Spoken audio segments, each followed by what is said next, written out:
మనకి బయట బళ్ళ మీద దొరికే నూడిల్స్ ఫ్రైడ్ రైస్ అంటే సామాన్యంగా అందరికి ఇష్టం ఉంటది. కాకపోతే అది ఆరోగ్యానికి అంత మంచిది కాదు. అలాంటి ఫ్రైడ్ రైస్ హెల్తీగా ఇంట్లోనే ట్రై చేసేద్దామా? దీనికోసం ముందుగా చికెన్ ని శుభ్రంగా కడుక్కొని దాంట్లో రుచికి తగ్గట్టు ఉప్పు, కారం, పసుపు, 1 స్పూన్ గరం మసాలా, 1/2 స్పూన్ మిరియాల పొడి, 1 స్పూన్ ధనియాల పొడి, 1/2 స్పూన్ జీలకర్ర పొడి, ఇంకా కొంచెం చికెన్ మసాలా కూడా వేసుకోండి. ఇప్పుడు దీంట్లో 1 స్పూన్ అల్లం వెల్లుల్లి పేస్ట్, అరబద్ద నిమ్మరసం కూడా వేసి ఒకసారి బాగా కలపండి. ఇది కలుపుకున్న తర్వాత దీంట్లోనే కార్న్ ఫ్లోర్ వేసి ఇది బైండింగ్ అయ్యేలాగా బాగా కలుపుని పక్కన ఉంచుకోండి. ఇప్పుడు వెజిటేబుల్స్ లో నేను క్యాబేజ్, క్యాప్సికమ్, క్యారెట్ ఇంకా గ్రీన్ చిల్లీస్ తీసుకున్నాను. ఇప్పుడు మనం దీనికోసం పొడి పొడిగా అన్నం వండుకోవాలి. ఇది వండుకునేటప్పుడే దీంట్లో కొంచెం ఉప్పు, నూనె ఇంకా నిమ్మరసం వేసుకుంటే పొడి పొడిగా వస్తుంది. ఇప్పుడు పొయ్యి మీద ముగ్గురు పెట్టుకుని డీప్ ఫ్రైకి ఆయిల్ వేసుకోండి. ముందుగా కలిపి పెట్టిన చికెన్ ఒకసారి కలుపుకొని ఈ కాగిన నూనెలో వేసి చక్కగా వేయించండి. ఇది ఎక్కువ వేగాల్సిన అవసరం లేదు, 50% వేగితే సరిపోతుంది. ఎందుకంటే ఫ్రైడ్ రైస్ లో మళ్ళీ వేగుతుంది కదా. ఇప్పుడు మరొక మూకుడు తీసుకుని దాంట్లో నూనె వేసుకుని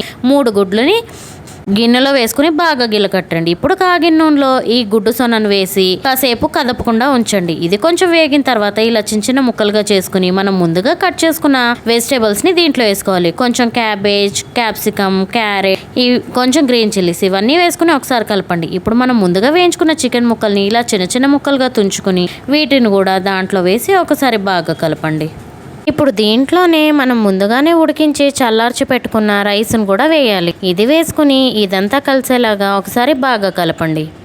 ఇలా కలుపుకున్న దీంట్లో 1 spoon soya sauce, 1 spoon green chilli sauce, ఇంకా 1 స్పూన్ రెడ్ చిల్లీ సాస్ వేసుకుంటున్నాను. ఇదంతా కలిసేలాగా ఒకసారి కలుపుకున్న తర్వాత ఇప్పుడు దీంట్లో 1 స్పూన్ కారం, రుచికి తగ్గట్టు ఉప్పు, చిటికెడు పసుపు, ఇంకా 1/2 స్పూన్ మసాలా పొడి వేసుకుని బాగా కలుపుకొని దింపుకుంటే మన టేస్టీ ఫ్రైడ్ రైస్ రెడీ అయిపోతుంది.